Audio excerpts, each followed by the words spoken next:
Hello, friends, and welcome to episode 565 of the Juicebox Podcast.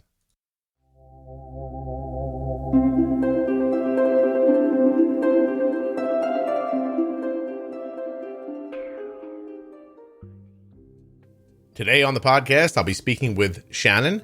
Shannon's a person who had my text number for a while, and she used it, at times, quite a bit. This episode is going to be a conversation about our conversations.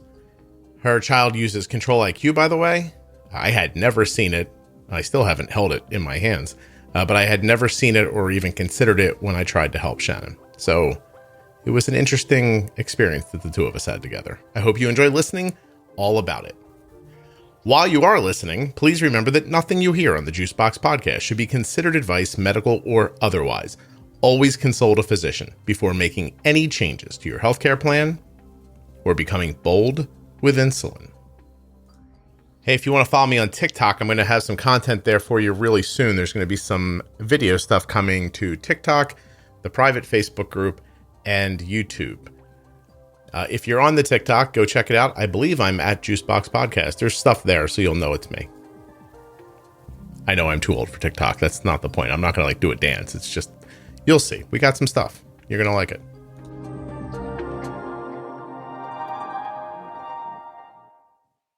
This episode of the Juicebox Podcast is sponsored by the Dexcom G6 continuous glucose monitor. Learn more and get started today at dexcom.com/juicebox. The podcast is also sponsored by Omnipod, makers of the Omnipod Dash and the Omnipod Promise, which I'm going to tell you more about in the ad. For the moment, all you need to know is omnipod.com/juicebox. There are links in the show notes of your podcast player and links at juiceboxpodcast.com to these and all of the advertisers. So I'm Shannon. I live in Dallas or outside of Dallas, and I have two boys, a 15-year-old, he's non-type 1, and an 11-year-old who is type 1. And he was diagnosed 2 years ago, 2.5-ish, I guess, in September of 2018. Well, that sounds terrific. We're going to stick with this. Okay, good. Can we just keep going? Sure. All right. So I feel weird. Like I don't have any light. So my face is lit up, is not. Oh, I can turn the video off. I just didn't know how to explain this thing over here that I borrowed from a friend. It obviously doesn't work. Yeah. Big help your friend was. All right. Yeah, he was. And he's a techie guy too. Is he? Yeah, I thought he knew what he was talking about. Yeah, but I'm saying, is he? All right. Well, all right, we'll drop the video, and that way we'll have a stronger signal in general. Okay. We won't be asking so much there we go. of the application. All right, cool. So because I just did that functionally, I wasn't paying attention. So you have two kids. How old are they? I can start. Do you want me to start over? No, just tell me how old the kids are. Okay, I have a 15-year-old, both boys. 15-year-old Noah is his name, and he's not type 1. And I have an 11-year-old. His name is Nathan, and he is type 1. And how long has Nathan had diabetes? He was diagnosed September 2018. So he was about 9. We're 2.5 years. So this September, it'll be 3 years. Okay. And let's just sort of get this out of the way a little bit. So how do you and I know each other? Where did you track me down? How did that happen? Okay. So, we were struggling a lot with blood sugars. And I do feel like ADHD plays a huge role in his blood sugars. And I'd kind of reached a point where I was probably on the edge of a cliff, and I didn't know what else to do. I'd been listening to the podcast, trying to work it all out in my head and figure out how I was going to fix this. He was on a horrible roller coaster. And so I posted on the Facebook group, maybe somebody can help me. Control IQ is its whole own beast. And I know not many people, well, at least I feel like not many people on your site are on Control IQ. I feel like most people are on Omnipod. So I was like, well, I don't know what kind of help I'll get, but I'll try. So I did. And I explained our struggle. And this lady got on there and she was just trying to keep my posts bumped up so it didn't get lost. And maybe somebody would come across it, could help me. And she was really nice. And she, at the end of it, I guess, like, nobody else responded, I don't think. And she tagged you. And so secretly, I was probably hoping, like, maybe you'll see this. Like, maybe somebody will tag you. I don't want to be like stalker or anything, but I was like, maybe somebody will find him. And so you did. You messaged me, and that's what started all this. Yeah, this is my fault, you're saying. Pretty much. I've done this to myself. Okay. Well, first of all, you're delightful. So there's nothing's been done. But wait a minute. What? I don't know. I'm laughing for no reason at the moment. Okay. So, okay. I have no idea why I'm laughing. What constituted a problem? Like, what made you feel like you were on the edge? He was all over the place. Nathan's blood sugars were all over the place. Okay. I mean, I couldn't ever really get him in a straight line. If I had him in a straight line for a short amount of time, then the kid felt like he needed to eat. So then that would jack that up even more. So it was, and I was pretty much, I felt like I'm doing a lot of it by myself. I love his endocrinologist. I mean, I love them, and I love his educator. But it was more like, he's in range 80% of the time. He's fine. And I'm like, that's not fine for me. Like, I want this to be perfect. I'm a nurse. I feel like I should know what I'm doing. And I'm clueless here, trying to figure out how to make my kid sugars in range so he feels better, so he's not missing so much class because of high blood sugars, low blood sugars, whatever. Mm-hmm. Like, I was on the edge. I'm trying as you're talking to remember the first time we spoke on the phone, and I'm starting to, like, it's coming to focus now. So I think I want to say it was like a Friday generally, because I had come home and I was like, we got to go out. I told my husband, I was like, we got to go out. I got to get away from diabetes for like a little bit. And so my father-in-law watches the boys, and we usually go out to dinner, go to a hotel. I'm like, I just got to get away. And so I had posted that earlier in the day, I think. And then you messaged me that night, and I wasn't even around Nathan. And you're like, well, you were telling me some stuff to do or something like that. And I was like, well, the kid's with my father-in-law. So I was like, I wasn't even there. Shannon, I have to admit, you left that bit out on the phone. So let's make sure we're understanding everything. So once in a while, you and your husband just go grab some food and have sex in a strange location to avoid your children? I just had to get out. Like, just there. I'm just saying the hotel part was not part of my understanding. Okay, well, I left that part out, but, I felt like you needed a little bit of context, because I told you on the phone, I was like, well, he's not here. He's with my father-in-law. And so don't just dump my kid. My father-in-law lives with us. So I was like, I don't really just dump him on random people. I just like, at that moment, you wanted to know why I was on the edge. So I was on the edge. All right. Did the hotel trip bring you back from the edge? Not really. I mean, maybe a little bit. Wow, that's a swing at your husband, I feel like. I don't. No, I don't mean. And he said, "Be careful what you say." Well, it's too late now. Too late. Yeah. No, it's diabetes. Diabetes was about to send me over the edge. No, I understand. Not him. How long ago was this, do you feel like? Oh, I looked it up because I figured you're going to ask me that. It was October of 2020, right? Yeah. Yeah, so about 6 months ago. Yeah. All right. So this was interesting for me because I've never looked at or seen a Control IQ pump. And so I was just sort of trying to take what I know about algorithms in general and apply it to what you were explaining to me over the phone, which now I realize you were explaining to me over a serving cart in a Best Western or something. It was not a Best Western. We go to nice hotels, please. Oh, okay. Look at you, fancy. You're not that fancy, but it's better than a Best Western. You're not paying by the hour, you're saying, at least. No, this is true. So, okay. So I now that's it really does make it more interesting because I'm asking you questions and you did seem flummoxed at the time. I didn't recognize it totally because why? So was I any help that first time? I can't imagine. Yes and no. I mean, I would say you kind of like pulled me back in off the edge just a little bit because you made it sound attainable, I guess. Like, I can do this. Right. But I needed a little bit more information because at that current point where I was almost on the cliff, I needed a little bit more than just like, okay, listen to this episode of the podcast. Cause I felt like I had a friend who I met through like a local Facebook thing. She lives nearby and she's the one who recommended the podcast to me. But I had just met her and I was like, okay, I'll take a look at it. So I had kind of started, it was very overwhelming looking at it coming from, 400 and some episodes of a podcast. And so I know some of it, so I could skip the basal and the bolus episode and those kind of things.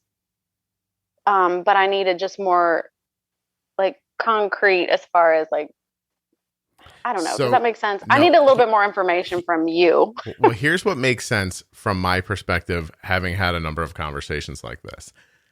Nurses are, generally speaking, not great at diabetes when their kids are diagnosed right away. Yeah, I can see that. Okay, so there's something about your training that expects times and numbers and measurements, I guess, and rules. Like you want like, hey, we check this thing here, and if it's between this and this, we do that or this. Like that seems to be the main issue. And then there's also some control aspect of it. I don't know if that's part of being a nurse or not, like feeling like you're in control of something. And then you're not when your kid gets diabetes or you get diabetes. So, I mean, I don't ask everybody what they do for a living when I'm talking to them. I don't ask anybody, but I am well aware that I've spoken to dozens of nurses. So to me, that's anecdotally is telling somehow. Yeah. So is that ringing true with you at all? Well, I think mine would probably be more of the control because I mean, yes, when you're a nurse and you work in a hospital and the doctor gives you some random sliding scale and you check the patient's blood sugar before meals and at bedtime and, here's their correction, here's their long acting, like it's very different. Yes. Yeah. I don't really like that sliding scale aspect as far as especially for type 1s when you take care of them in the hospital. I feel like that's usually a hot mess, but mine is more like the control. I feel like I should be able to figure this out. See, now it's a lot harder. Yeah. Than you think. For me, like putting someone in a hospital setting to me seems like the easiest way to get them their diabetes straightened out because they're eating on such a schedule. And I feel like I could do that like with my eyes closed almost. Like that would be really cool because you just have to get their basal right and then work off of it. And I don't know, like the thing that I find challenging is meeting a person I've never spoken to before in my life, who I've never been in their presence before, and asking them enough questions to get a feeling for where they're at and what they need. And I do remember that the first time we spoke, my overwhelming feeling was that you just needed to relax a little bit. And I remember you probably told me that. I was listening to one of I don't remember which episode it was, but you mentioned helping a lady and you said, you said, I'm just going to speak to you like a friend, but I need to tell you to relax a little. And I busted out laughing because I'm pretty sure that was me. And then you said, and she said that her husband tells her to relax all the time. I was like, I'm pretty sure that was me too. I have to be honest with you. There's probably about 5 people right now who are like, I feel like that might've been me, but I get what you're saying. You're probably right. But timing wise, it very well might've been like, it might've been the last time I thought that. And it really does. Like I don't know another way to say it, but there are times when I speak to people where it just, you have that feeling like if this was a 1930s movie, I'd slap you across the face and tell you to pull yourself together. You know what I mean? I probably needed that. Yeah. And so, since I can't do that and I don't think we hit each other anymore, like the world's progressed since then. But I'm saying that it's that feeling like you need to be braced and kind of shook back into like, all right, calm down for a second. Like this is because it's interesting. You didn't start off, well, maybe you started off a little frazzled, but when you don't get the tools given to you, when you don't get the ideas explained, it is a slippery slope that you slide down really quickly and you don't recognize it because diabetes days are so segmented into these like hour and a half or 3 hour like little lifetimes. And so in the beginning, you're just like, okay, I'll get up in the morning, we'll correct. then we'll measure carbs and give insulin. And if it's not going well, then the next step is, and everything's going to go wrong. And hopefully in 2 or 3 hours, it won't be such a mess, because then there's going to be another meal and I don't know what to do. And that builds on itself until you really are just a person sitting in the corner, like banging your head against the wall. In the fetal position. Yeah. Just being like, oh my God, nothing is helping. I can't even, like, nothing's helping. And you're chasing. And that really, to me, is the worst place to be managing insulin, is chasing. Like when you, I don't like to repeat myself too much, but when you understand that everything you're doing with insulin now is for later, or more specifically, everything you did earlier with insulin is for now, when you start understanding that you're in a time shift already, and then you're trying to react in the moment to what's happening, like what you're doing right now, if you're panicking, is trying to fix what you're seeing, except what you're seeing is happening because of what you did an hour ago or more, right? And so you're always behind the reality. And when you're behind reality, you're chasing the blood sugars, and you can't catch them that way. Like it takes a really skilled person to play from behind like that and do it well and keep it going. Like I can do it. Like if you put me in a situation where your kid was like 200 and he wanted to eat in 30 minutes, I could make a bolus that would, an hour after they ate or 90 minutes from that bolus, level things out, and it wouldn't go up or down again. But that's a lot of practice and a lot of theory, like in a lot of seeing things. Most people are not going to be able to do that, which is why I tell them to crush it, catch it, and start over. Right. You know, because you don't have the skills to play at that speed. And you were definitely in that situation. Plus, on top of that, somebody gave you an algorithm-based pump and did not put your settings anywhere near right. Well, and part of it I wonder too is that, so he was diagnosed super early. I mean, I felt like he had the longest honeymoon ever, which I think made it slightly more difficult, because when we started off on Lantus and they sent us home on like 6 units, which was, I think they told me half of what he should have been on based off his weight.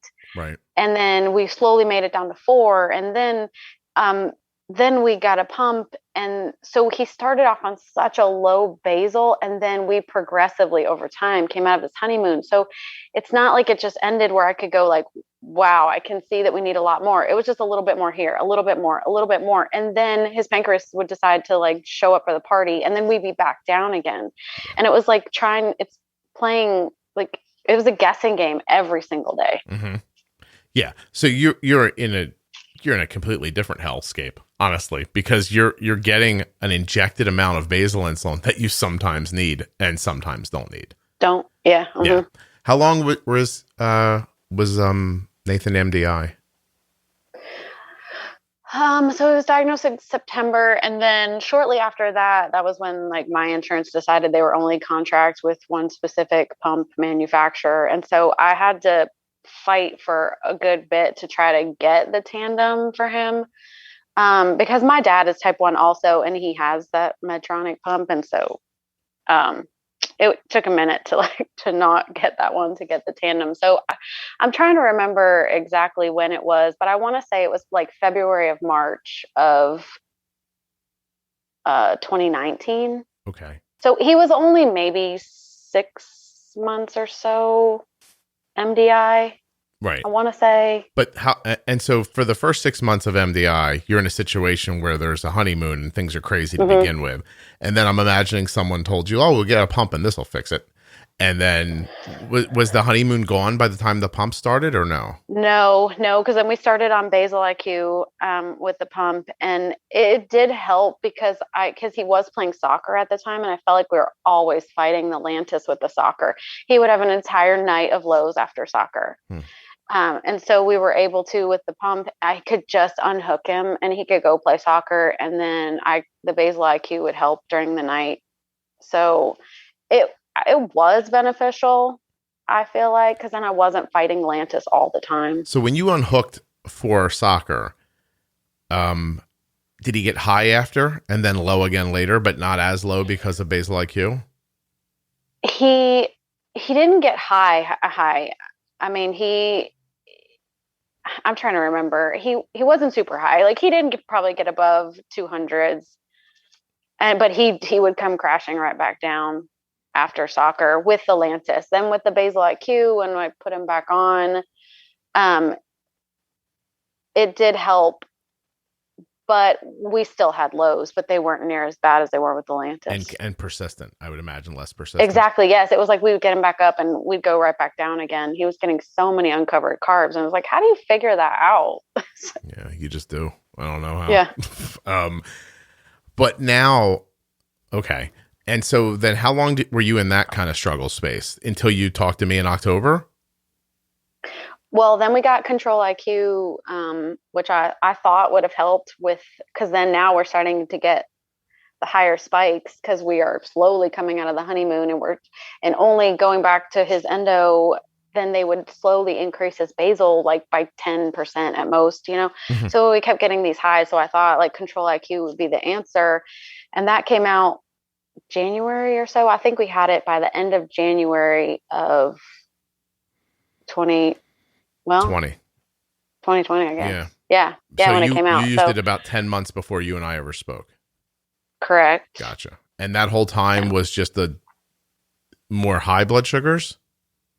It was just the roller coaster. Up and down, up and down. He never really got super high because then I would just keep overriding the pump and correcting. Mm-hmm. So he would come down a little bit and then we'd go right back up. I mean, it's not like a situation where he'd spend in the like 400s for extended periods of time. Yeah. His was more like spikes with breakfast, like 2s, 300s. Then we come crashing back down. Then I give him insulin. We come back up and then on and on and on. Yeah. So generally speaking, if you're high and bolus and come down and then go back up again, then that's your basal's not holding you in place. Right. But you weren't thinking of it that way, right? No, not at that point. Not before I spoke to you. Okay. I mean, I would send his data to his educator and she would be like, okay, here, make a couple changes here, but it was nothing major. And sometimes when we did make changes, I'd have to go back so he was super sensitive at one point. I would make some changes. We'd lower the carb ratio or whatever. And then he would crash. And so I'd have to go back and then wait for him to come up a little bit. And then the next day we'd have to go back again. Then I'd go back to her original changes because it was a change that he probably needed, but he was so sensitive to it. It's interesting that everyone discusses it this way. Like the explanation of this moment in your life with type 1, it comes out of everyone's mouth exactly the same way. Like we were high all the time. And so we made a little, we tried a change and then we started crashing. So we put it back and you're always chasing the wrong thing too. It's no one's fault, but they just listen. I mean, I don't know why at this point it's not simpler to understand, but it's basal and then it's pre-bolusing and then it's understanding the different impacts of foods. That's pretty much the biggest problem right there. Those three ideas get you into a different place because you don't understand what you're doing. I don't just mean you. I just mean in general. You're in a position where you don't understand what you're doing and there are these impacts. They're different ideas, right? So there's basal insulin is one thought. It's one idea. It's separate from everything else. You have to understand how that works.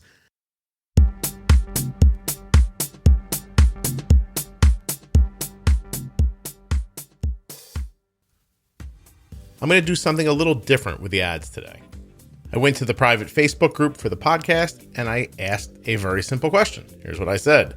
Can I get some help? I'm about to record my ads for this week. Please tell me your favorite thing about Omnipod, Dexcom, Contour Next 1, TrialNet, T1D Exchange, Touched by Type 1, Gvoke, whatever comes to mind. And then Aileen said that her favorite thing about Omnipod was that her child could swim without taking a pump break. Jamie said that the Omnipod was tubeless, and that was her favorite part.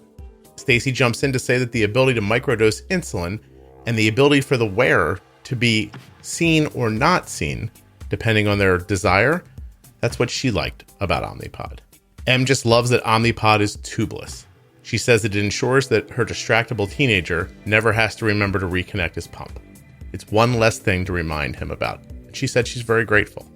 Ryan said that Omnipod has changed the way they live directly. No needles is a big deal for them. And Stephanie, 7-year-old, doesn't feel like anything is, quote, wrong with him because he can keep his Omnipod private.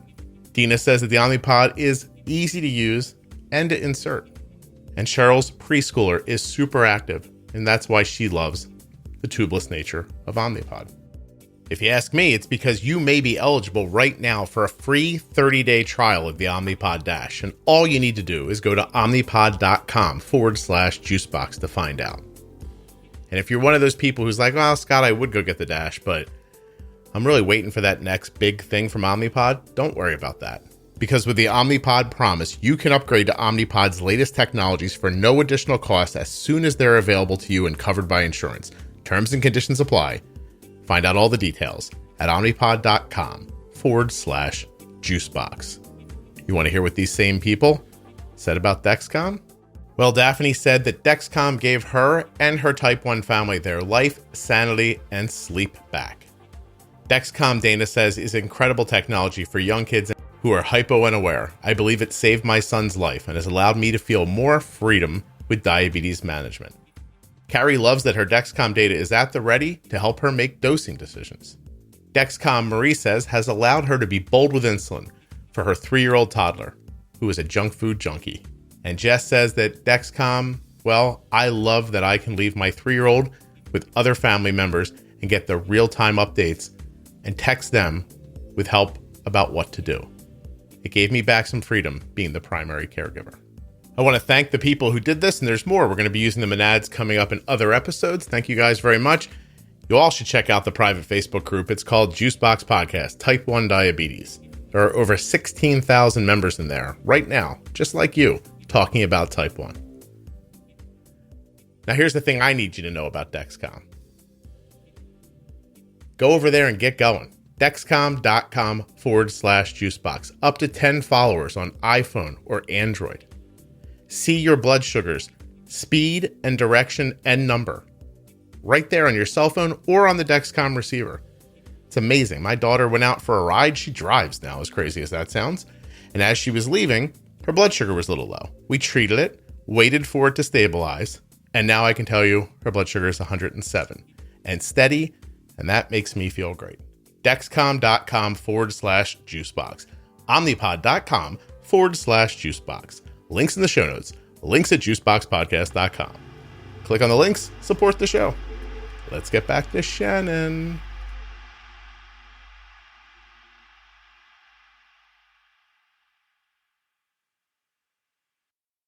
Basal insulin is one thought. It's one idea. It's separate from everything else. You have to understand how that works. Then you have to understand the timing of the insulin at meals. That's a different thought. And then even once you have those things, if you don't recognize that 10 carbs of one food and 10 carbs of another food will impact you differently or change the need for how long your pre-bolus is or whatever, there's a lot of different things in there, then even if you get your basal right and you start understanding how to pre-bolus and then you eat a bowl of cereal, things are still going to seem out of control. So there's too many opportunities living on too many different planes of existence for something to go wrong. And inevitably somebody sees a basal problem and addresses their bolus, or sees a bolus problem. And the most frequent thing that happens is that I can look at your graph and kind of get a feeling with a few questions, like, is this a basal problem or a bolus problem? And if it's a basal issue and you say to somebody, okay, so what we need to do is turn your basal up here a little bit, they'll go, no, he gets low. So you need more basal so that your blood sugars will still stay stable away from food. And then you need to bolus correctly after you've done that. But it's a leap that people have trouble making. That how could I need more basal if I get low? You get low because you're bolusing your meals out of time because your basal is low, or too low. You're compensating with the boluses. And then eventually the food's out of the system and the boluses that are bigger than they need to be because the basal is lower than it needs to be crushes you. You get super low, and then somebody like me comes along and says, I think you should move your basal up, and that seems like wrong. But it was right, wasn't it?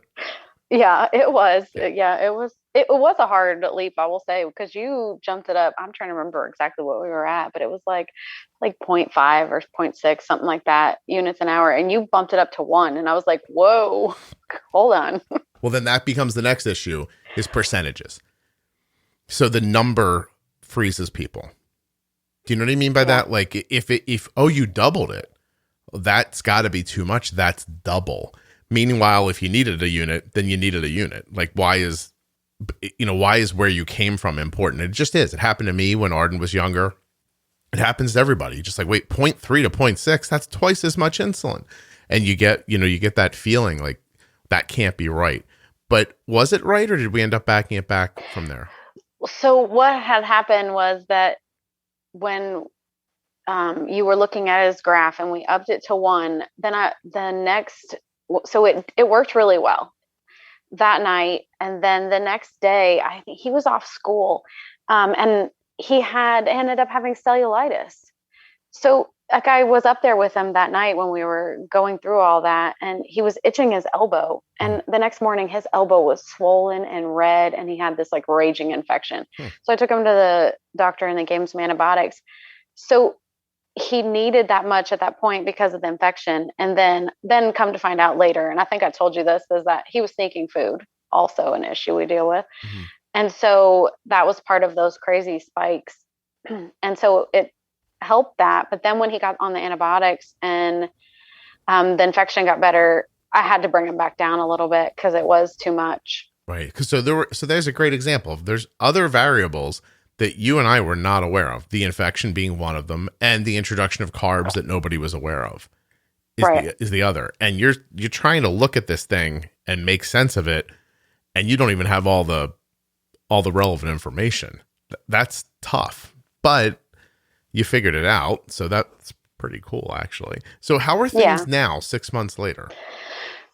It's better for sure.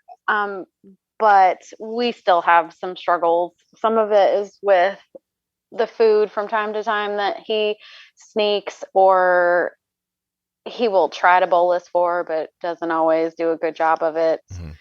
A lot of it is, and I found out recently at school that they have like birthday parties in the morning and they bring donuts, or they do birthday parties at lunch and they bring cookies. And so he doesn't want to be left out, and that's fine. I never wanted him left out, but he won't bolus appropriate. I'm like, why don't you just tell me so we can figure it out? So we still have struggles like that. His A1C, I think when we talked, like I swear I couldn't get that kid out of the 7s, and then, or like low 7s. And then we got down to like mid 6s, but then recently he was 5.9, and then his last one was 5.5. Oh, good for you. Well, yeah, so we've made progress. A lot of it has been crushing and catching it for these like little sneaky food things that he thinks. I can tell you that here, if I hear the words I've got it," what that means is I'm about to eat and not pre-bolus. that's Arden's code for. Like if I'm like, hey, you having a snack? She's like, I got it. And what I've learned that means is I'm not going to be waiting before I eat this food. And because if I say to her, okay, let's do this, then I'm going to tell her how long to wait before she eats. So she just kind of she doesn't want to wait. She doesn't want to wait. And then a half an hour later, when I text her and I go, hey, your blood sugar seems to be going up, she goes, I got it. So I got it. For me, I like her to have the experience so that she doesn't feel like, too tied to this time thing all the time, and so that she can also have experiences figuring out, going, look, if I don't pre-bolus, my blood sugar does go up, and now I'm stuck in this more bolusing again and everything. She's got to have that experience too. Like I only figured out to do it because I was having the experiences of taking care of her. She's going to need to have them as well, and I don't let them get like crazy out of hand. Like there are times when I'll say to her, like, I know you have it, but why don't you just put 2 more units in there? Because she just doesn't see it the same way I do. But listen, the sneaking food thing when you're wearing a pump is weird because you really just have to push a button. And I'm assuming you've said that to him. Yeah. I don't know. I mean, he likes to say like, oh, it's not fair because I have diabetes. And I'm like, no, somebody posted this. I think it was on yours page about sneaking food. And I'm like, yeah, we deal with this a lot. And I've taken the supportive route. Like, listen, buddy, all you have to do is just tell me, like, we'll bolus for it. But sometimes it's going to be no, because it's 9 o'clock at night and you don't need a huge bowl of ice cream because you need to go to bed. So it has nothing to do with diabetes. Like I wouldn't let your brother do that. So I'm not going to let you. So he likes to kind of try to use that as an excuse. And I'm like, no, not so much. So you call him on it. Yeah. Yeah. Yeah. So I'm like, no. But you're in Texas. So the answer is, well, I'm in Texas for what? You're in Texas. You're not putting up with this crap. Let's be honest. Yeah, exactly. Yeah. Nice try, my friend. Nice try. Yeah, that's not flying there.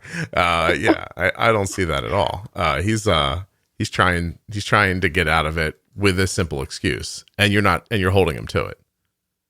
Yeah, and it works sometimes, and it doesn't other times. I found out from one of his teachers that he didn't like the lunch at school, and so a friend gave him a Fun Dip. So he decided that's what he was going to eat. And then a teacher came up to him and it was like, Nathan, I don't think your mom would be happy that you're eating that. He goes, it's okay. If I go low, I have a ring pop to catch it. I was like, you've got to be kidding me. His backup plan for Fun Dip was a ring pop? Was a ring pop. And I was like, have I ever let you do that? I'm like, you knew your teachers were going to call you on that. Come on now. Oh my gosh. I could see. Listen, yeah. I mean, I can't tell you Arden hasn't done stuff like that. And he's 11, right? So, I would get notes sometimes like, hey, I swapped this for this at lunch. And you just try to try to guesstimate what you lost in carbs and what you picked up and what you picked up or lost in, glycemic load and that kind of thing. You're like, I think it'll be okay. Or, put in a little more or make sure you eat it all. One of those things. I think that's the biggest problem is that if he would have sent you a text and been like, I know this is bonkers, lady, but hold tight while I explain to you that I would like to not eat lunch today and instead have Fun Dip, which is powdered sugar with a sugar stick with a stick. Yeah. If anyone doesn't know what Fun Dip is, it literally is a stick made out of hard sugar and then a bag of powdered sugar, and you lick the stick it in the stuff, it sticks to it, then you lick it off. It's Fun Dip.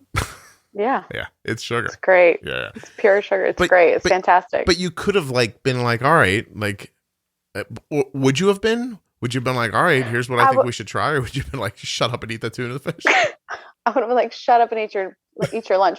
Bring the Fun Dip home.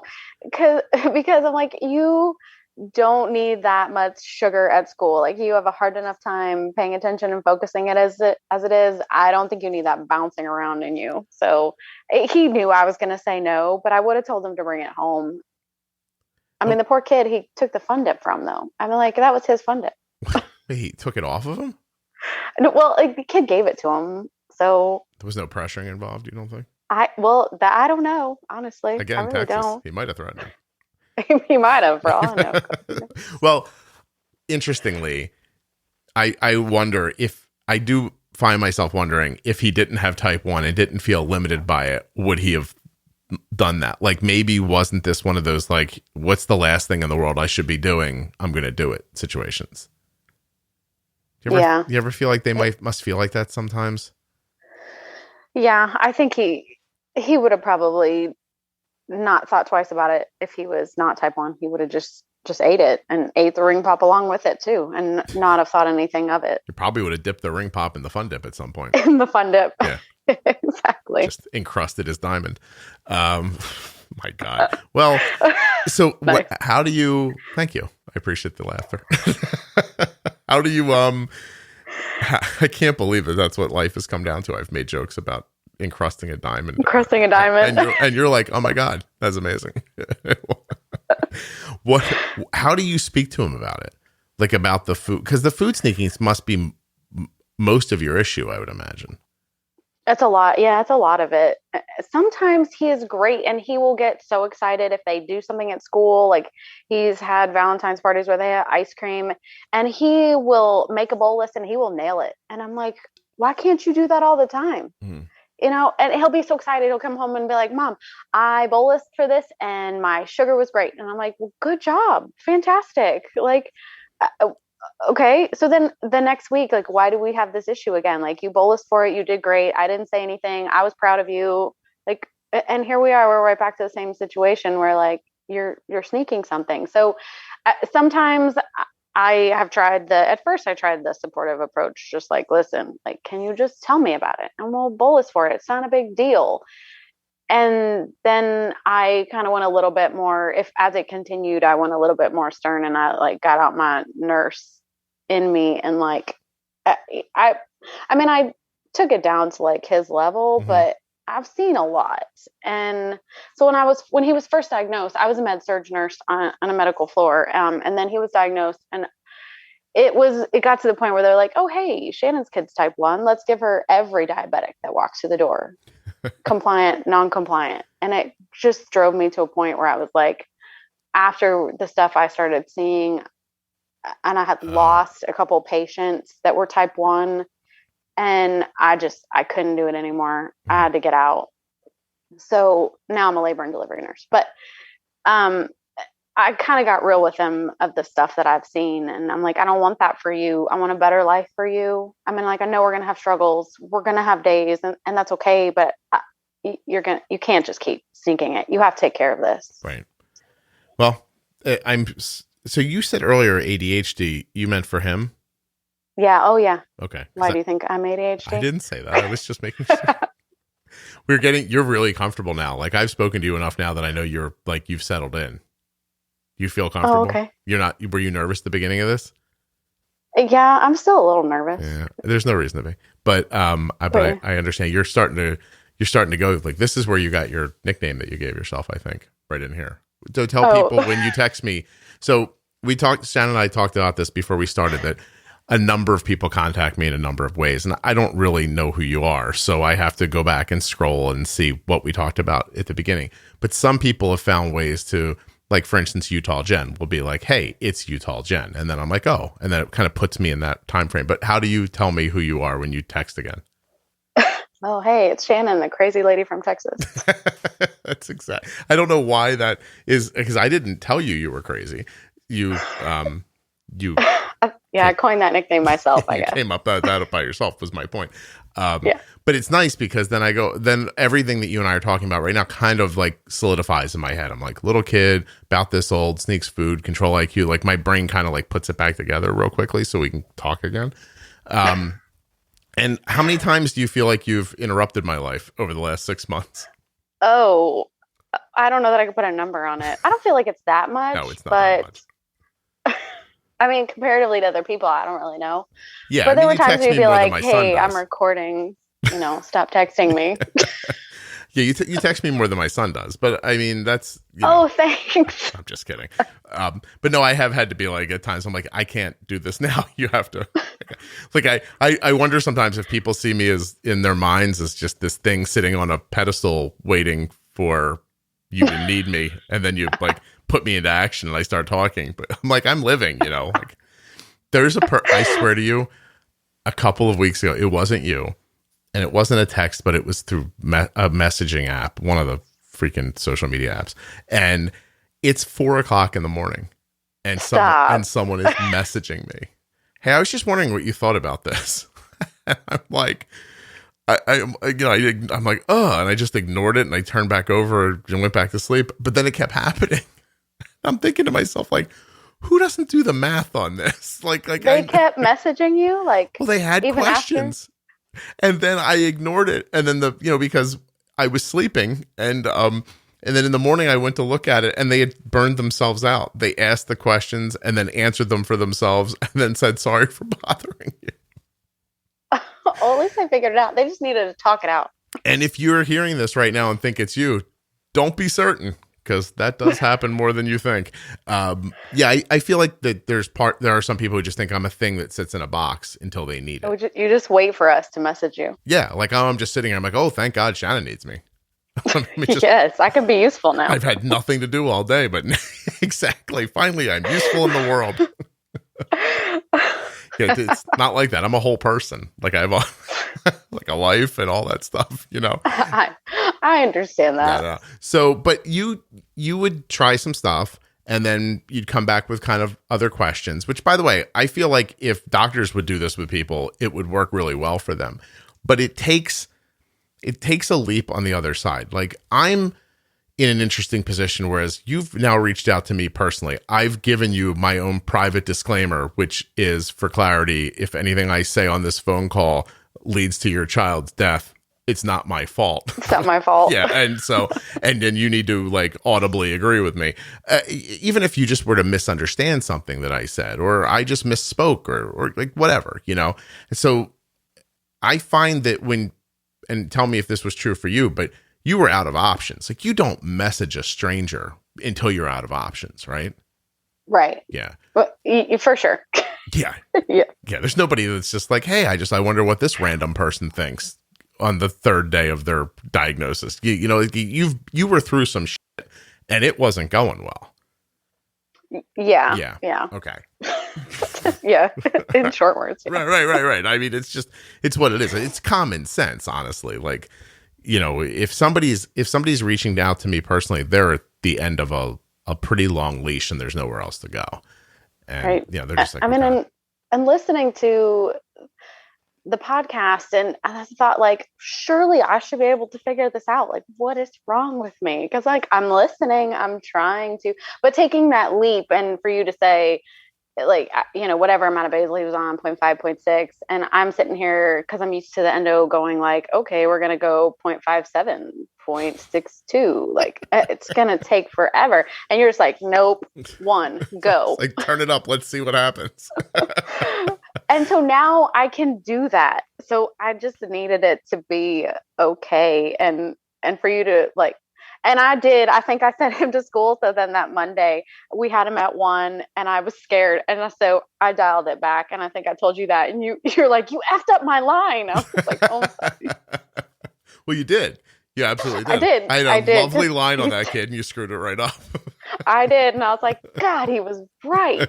Damn it. That's got to be frustrating. But at least we're not married, so you don't have to admit it out loud. That's true. No one else will know. Like, if this was your husband who said something correct, and then you would just have to leave him before telling him he was right, I would imagine.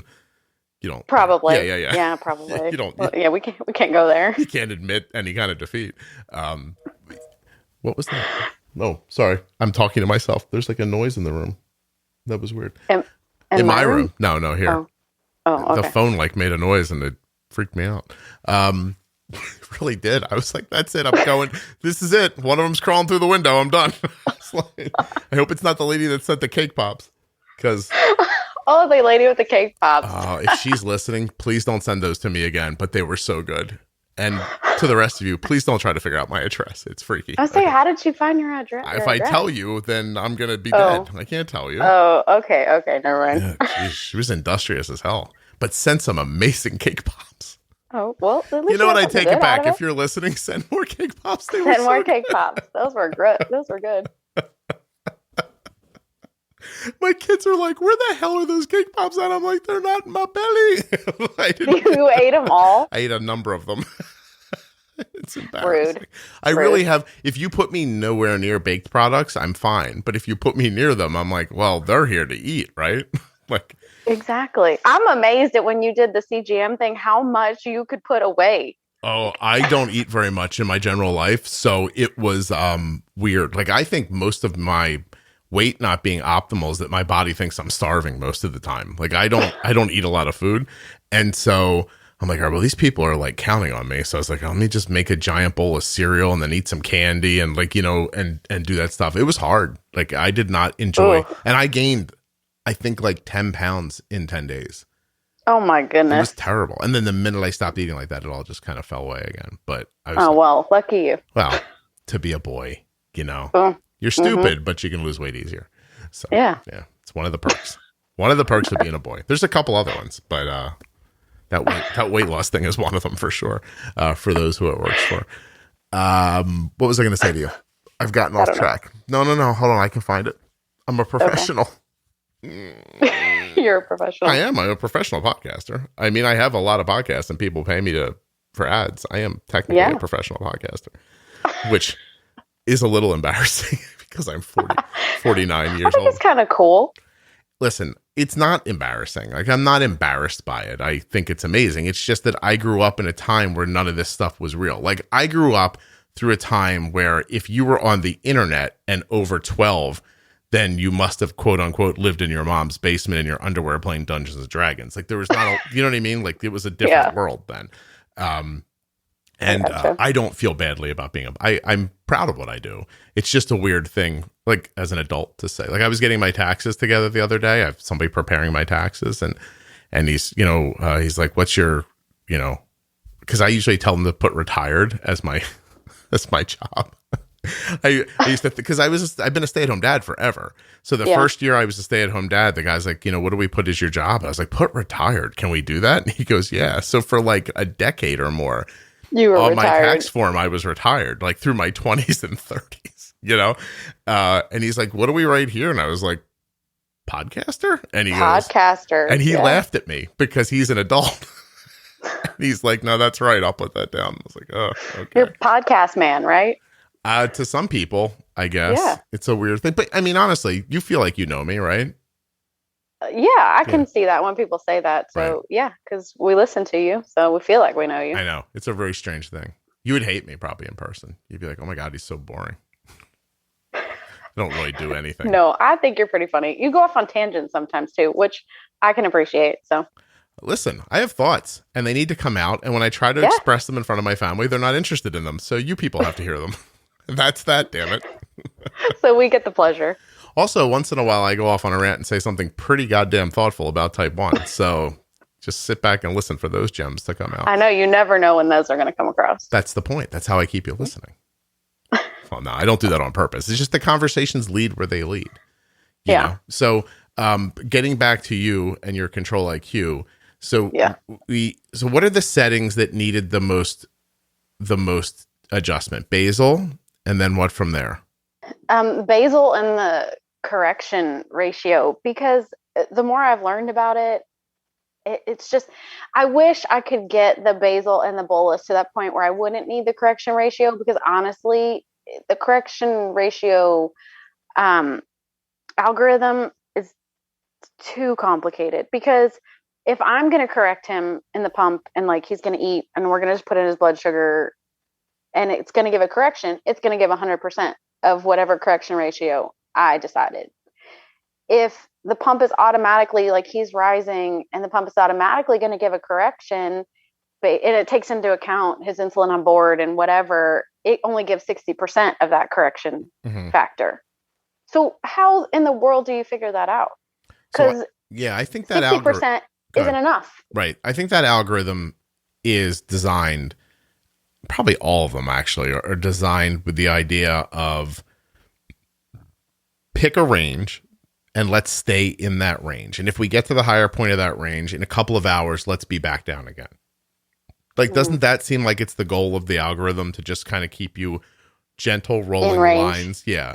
But in range is more like 180 to 80 or something like that is the way it thinks of it, right? Like I think it's 80 to 110, I think. Well, that's the target.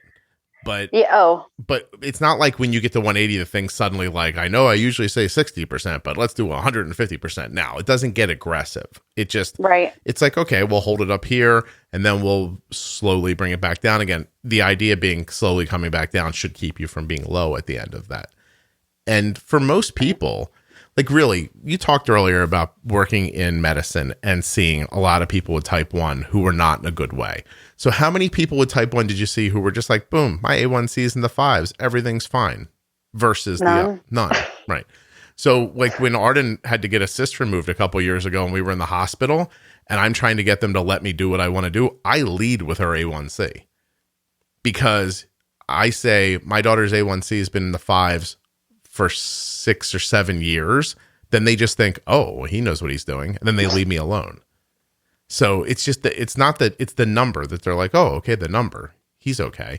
But how often do you see that versus how often do you see people who are really struggling? And I think, in a hospital setting, obviously you're seeing sicker people, but people get sick for other reasons that aren't diabetes related. And you still meet people with type 1. So my point is that most people, like any of those people who you're talking about, meeting in the hospital, if you were to slap control IQ on them 20 years ago, they'd be in a much better situation today than they are.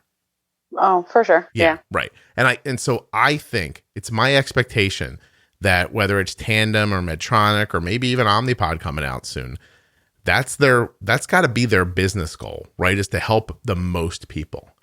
And so then you got to figure out how to take that tool they've given you and make it more aggressive. If you're a person who doesn't want to be living in the 6.5 or 7s, you want to be living in the 5s.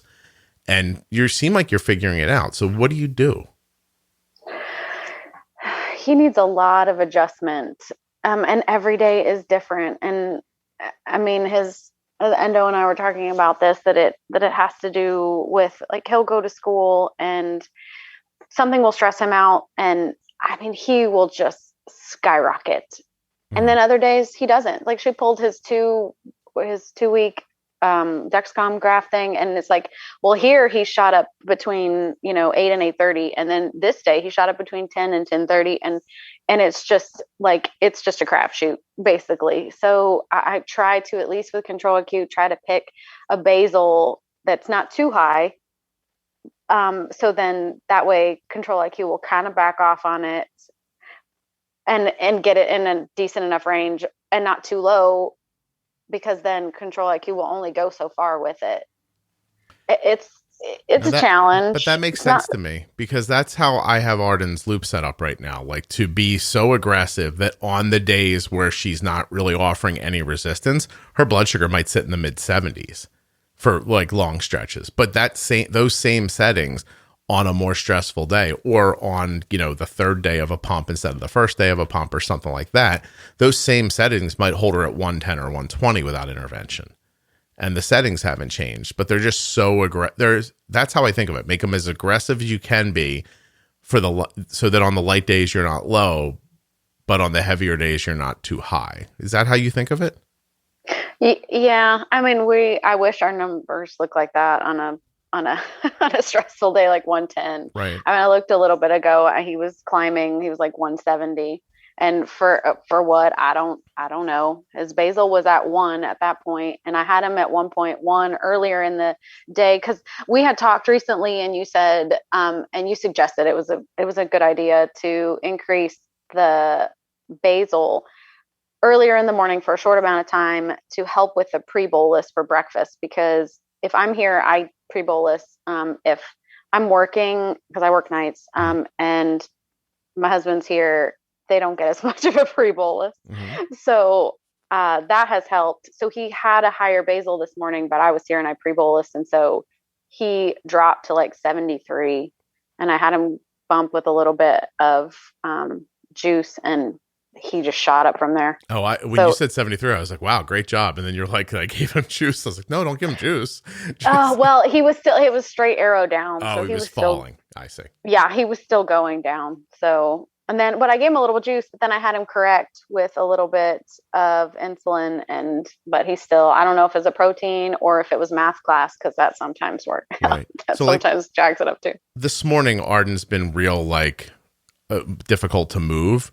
But that's she's at 120, and 130 is the high side of it. So I've been very aggressive over the last couple of hours trying to break this free. I've tried a couple of different things. None of them have really worked. But now I just went with more basal. I jacked her basal up 200% for an hour, and I'm going to try to break it that way. Yeah.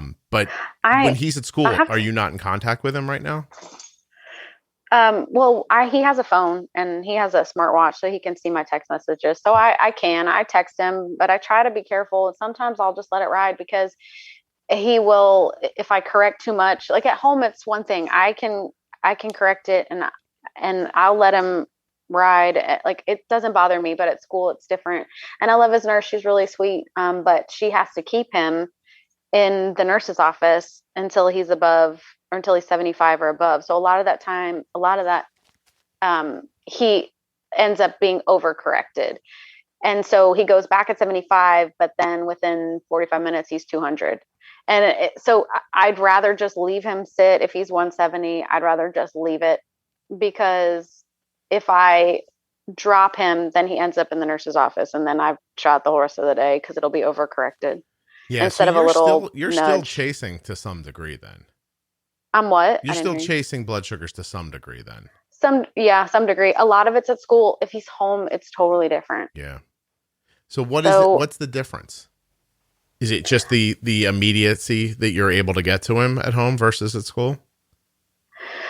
I think it's a couple different factors. I think the stress, because he'll tell me that it used to be every day in math class that he'd spike. Mm-hmm. And so I messed with the basal for math class, but then that stopped. And so then it was 7:30. The second his feet hit the pavement at school, he shot up. Mm-hmm. then that stopped it. It's like, it's just random times throughout the day that he just randomly shoots up. And then here he doesn't have those spikes like that. Yeah. He's a lot more steady. And, so he's nervous at school. I don't know. I assume it's a school thing. Yeah. I mean, it sounds like it. I would imagine too, as he gets older, that should get a little better. I hope so. I mean, honestly, don't you think? Because it's aggravating. Because I'm like, he doesn't do this at home. Why do you do this at school? 11's too young to tell a kid to man up, but in Texas, is the age lower? When do you get to tell him to man up? No, I'm teasing, by the way. I still kind of tell him that. I'm like, he's like, well, then I find out we have a test. And so then I get really nervous. And I'm like, well, what's the point? Because all it does is jack with your blood sugar. Yeah, it hits him before he knows any better. He's little. I mean, really, He's 11. He doesn't know what he's doing. But pretty much. It's going to happen. Honestly, it's going to happen and you're going to deal with it. And then one day it's not going to happen anymore. Though I'll tell you, the one thing that I would say to people who are raising kids in general or with diabetes specifically is that whatever the problem is right now is not what the problem will be in 4 months. It's always changing. Like everything's always progressing and growing or, getting better. Some things get better, some things get worse, like whatever it ends up being. It's going to be ever changing forever. It's never going to stop. Like people's biggest mistake with diabetes is they want to get to this like set it and forget it moment. And it just doesn't really exist. Like, if you're trying to get a 5.5 A1C, you're going to be making adjustments. And they might not be big adjustments, like going from 0.5 to 1, but they're going to be adjustments nevertheless. If you see, at some point this morning, Arden's going to get done school in like a couple of minutes. And if her blood sugar doesn't start coming down, then I'm going to assume that the whole day is being impacted like this, not just the school time. And I'm going to make her settings more aggressive for the rest of the day. I live by the exact opposite of what your doctor tells you, which I'm sure they say better high than low. I always say I'd rather stop a lower falling blood sugar than fight with a high one. And I'm just always coming from that opinion. And I'll tell you, it bites you in the ass sometimes. Like 3 nights ago, Arden was low. What in God's name is happening to my thing here? Hold on a second. That you? That's my son. Yeah, hold on a second. Wow. Let me tell him.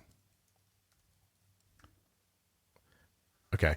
3 nights ago, she was persistently lower, like to the point where I was like, oh, I don't know what's happening here. And there was no reason I could figure it. Just, I don't know. It had to have done. She missed 2 pills in her cycle and it messed her cycle up. And that has to be what happened. Like everything got monkeyed up. And so I was like, ugh. So she persistently lower this one night. I fixed it. And then going into the next night, I thought, I wonder if this persistent low is going to happen again. But I did not act like it was going to. I was as aggressive as I always am. So when she said she wanted a snack at like Friday night at like 11 o'clock, and she said she's going to have a granola bar and an orange, I bolused for it. And it was too much. And she got persistently low again, and I fixed it. And then the third night came along, and I still stayed aggressive. Like, I'm not going to change a month's worth of the way I do things because she got persistently low once or twice, because that's going to stop. Like, I knew it was going to stop. So I'm not going to back off. Like, I keep going. If you and I are ever boxing together, I'm going to hit you at least 3 times after the guy says you're down. So, yeah. I mean, I guess that would be kickboxing or that, what is that? That mixed martial arts stuff. Oh, MMA. Yeah. You're definitely getting hit once while you're laying on the ground if it's me. So, like, I'm not stopping until I know I'm winning. And I just don't lay back. And it once in a while creates a low, but Arden's settings are really rock solid, and I understand diabetes pretty well, so I can be aggressive across the board. But, like you were saying earlier, like you were moving basals like 0.05 at a time or something like that. Yeah. I'm always fascinated when people are like, my blood sugar's 200 all the time. And I'm like, oh, it looks like basal. And they're like, okay, I moved it from 0.3 to 0.4. I'm like, you weigh 120 pounds. You think that's going to do it? Really? Like you think that's going to be... Well, that's what you're kind of taught, though. I feel like that's what we were taught, is like 10% or 20% or whatever the percentage is. Mm-hmm. Is it's just little bits at a time. And sometimes it's, especially when you're dealing with puberty now, it's not enough. Right. I used to say all the time years ago on the podcast that I think of those adjustments as like What if I taught you today how to drive? You had no idea how to drive, Shannon. I was like, I'm going to teach you. And I said something kind of benign, like when you approach a curve, just push the brake down just halfway. Never push it down farther than that.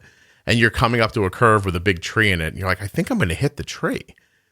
Would you go, well, the guy who taught me said only push the brake down halfway and then just run right into the tree and be like, oh, I did what I was told? Or would you stop the car?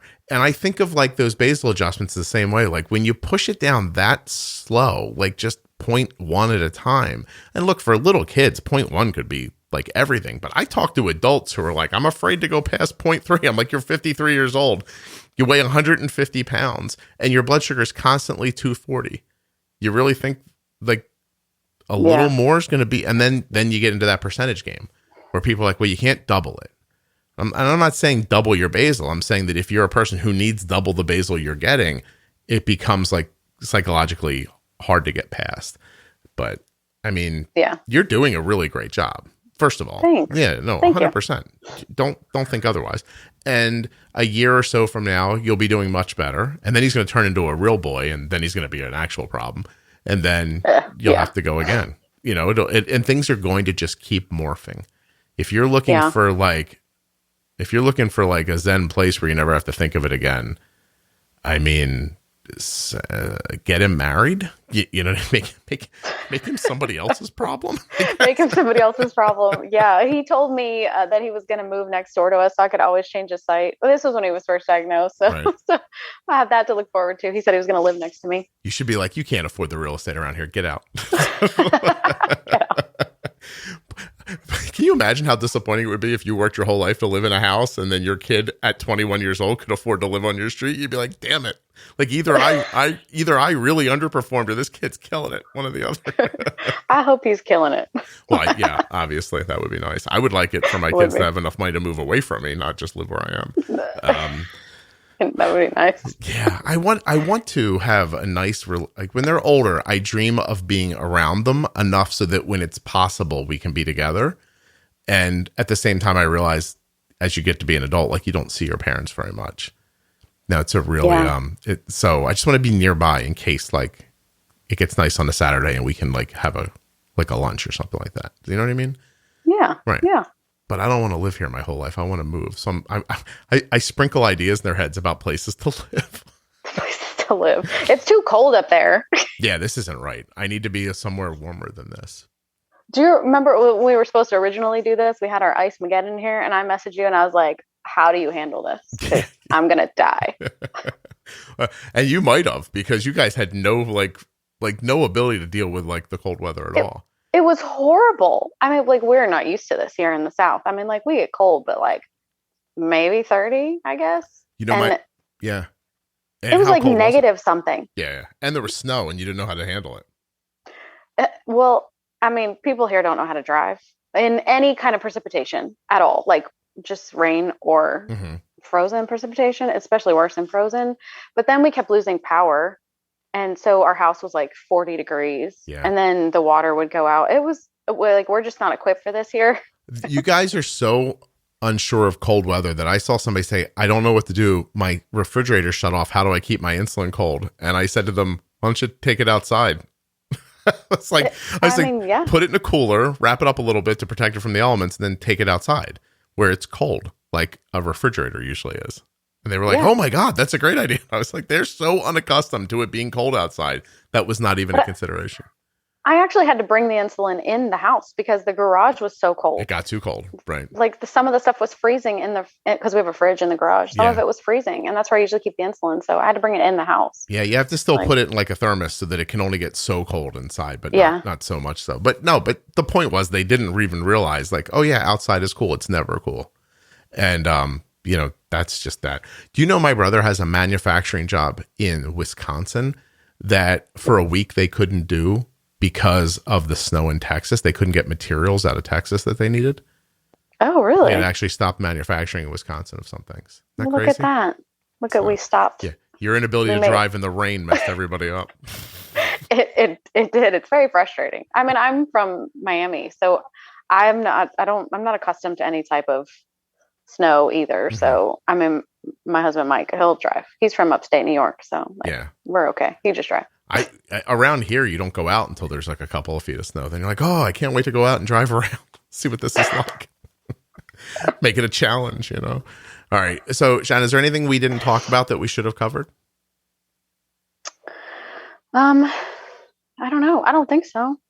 I just wanted to hear your story out loud. Like, that's all. I think it's interesting to know where you started, how much of a struggle it was, that you had to find some help, that the help helped. And now you're in the midst of figuring out other things. And I wanted you to know that it's going to keep continuing, and I think you're going to keep doing a really good job, but that it's never going to get easy. It's just going to change. You know? Yeah, I kind of had to let that go. It's really hard to see. And maybe it's easier when he gets older and he's an adult, but you see these lines on these like Facebook groups and these beautiful lines, and they're basically straight all day long. And I don't know, maybe that's attainable for an 11-year-old, but we have not been able to attain that. I mean, we can still keep him, in the high fives, A1C, and I'm okay with that. And we still have spikes, and it's okay.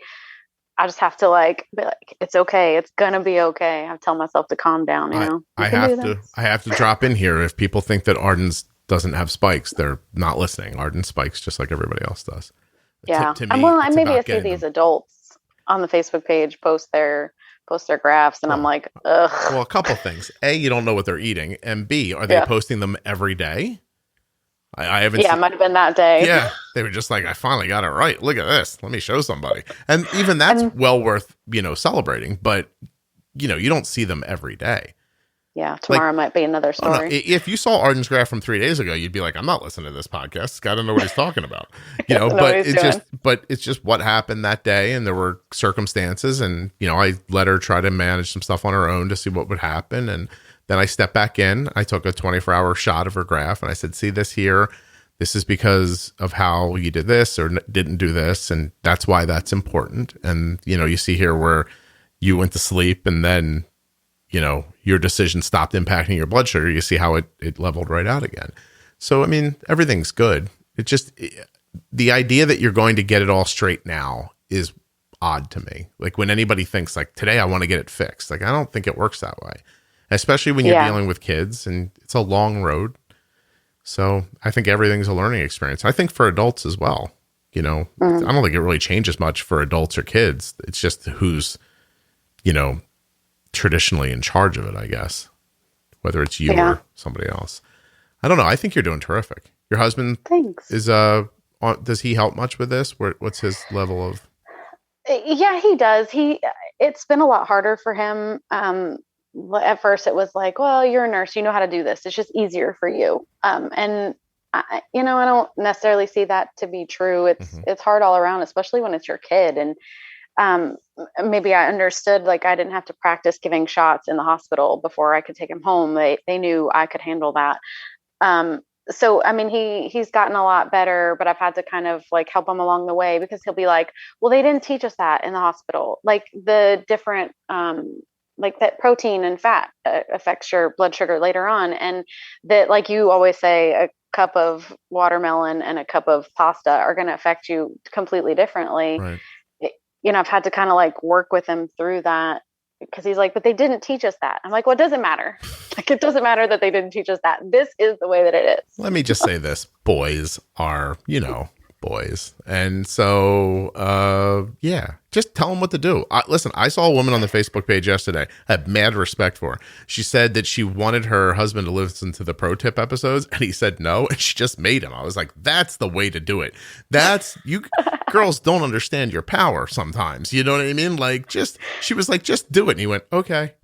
It's like, stop thinking of us as men and think of us as 12-year-old boys, because that's how we're thinking. Just tell us what to do. We're dying for someone to tell us what to do. That's all. And just, funny. Listen, I don't want to talk out of school, but girls, you could pretty much make guys do anything. Like, are you paying attention? We're basic, you know what I'm saying? Shannon, you want your husband to learn how to think about fat and protein. You could get through to him.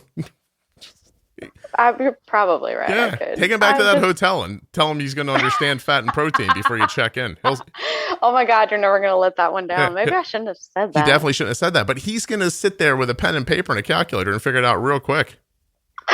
out in the lobby. You'd be like, look, we're sitting in the lobby till you understand Until you get this. how fat from a French fry hits this kid's blood sugar. And he'll look like Bill Nye the Science Guy all of a sudden. I'll be like, all right, explain it slow. Make sure I get it the first time. I need to get to the room. I just don't understand how you girls don't understand that. But for those of you that do, way to go.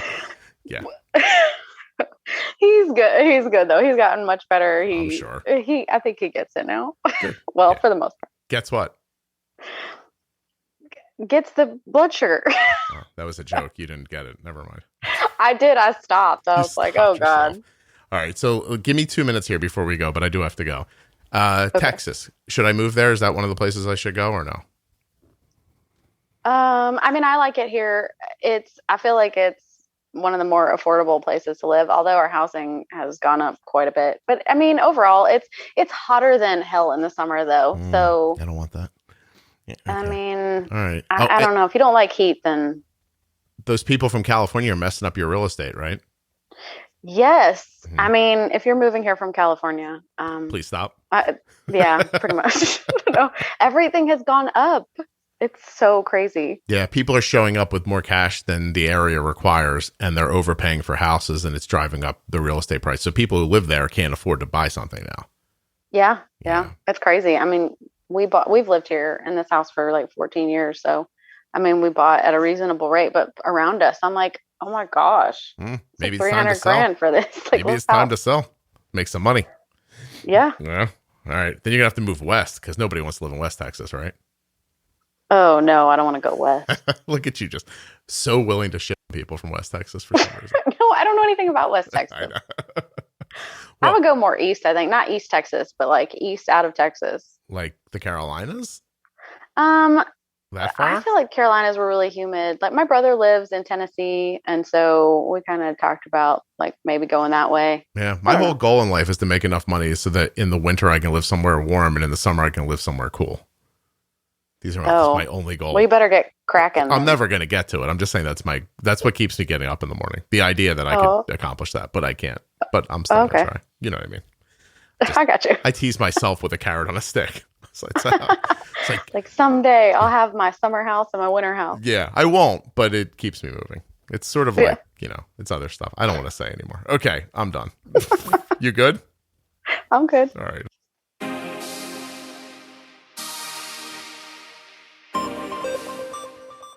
Of course, I want to thank Shannon. Thank you so much for coming on the show and for sharing your story and for not texting me recently. I really appreciate that too. I'm just kidding. Well, I'm not kidding. Don't text me, but you know what I'm saying. Thanks also to Omnipod, makers of the Omnipod Dash and the Omnipod Promise. Head over to omnipod.com/juicebox right now. See if you're eligible for a free 30-day trial of the Omnipod Dash. And of course, find out what your blood sugar is doing so you can see it right in front of you. Dexcom.com/juicebox. Remember during the ad, I told you my daughter's blood sugar was 107. It's 94 now and still very stable. When you support the sponsors, you're supporting the show. Thank you so much for listening. I really do appreciate it. I'll be back very, very soon with another episode of the Juicebox Podcast. Oh, you know what? I messed up. buymeacoffee.com/Juicebox Podcast. I have new members and I forgot to mention them. I feel bad. Kate, Diane, someone, Sue, Yoli, Sarah, Amy, Stephen, Connie, Anna, Laura, Melinda, Melanie, another someone, Corey, Jessica, Nancy, Sue, Shannon, Marilyn, Allison, Larissa, Melissa, Leah, Blue, Julie, Grace, Daniel, Jennifer, and Jeanette. Those people are members, but many, many other people have just kind of thrown me a couple of bucks, which I greatly appreciate. buymeacoffee.com/juicebox. Let me remind you, too, to go to t1dexchange.org/juicebox and fill out the survey if you're a U.S. resident who has type 1 diabetes or a U.S. resident who is the caregiver of someone with type 1. In less than 10 minutes, you can take the survey for the T1D Exchange. It will benefit the show and it will benefit people living with type 1 diabetes. t1dexchange.org/juicebox. Now I think I'm really done. Except if you're on TikTok at Juicebox Podcast, go check that out. Follow along. There's going to be some cool stuff. I promise.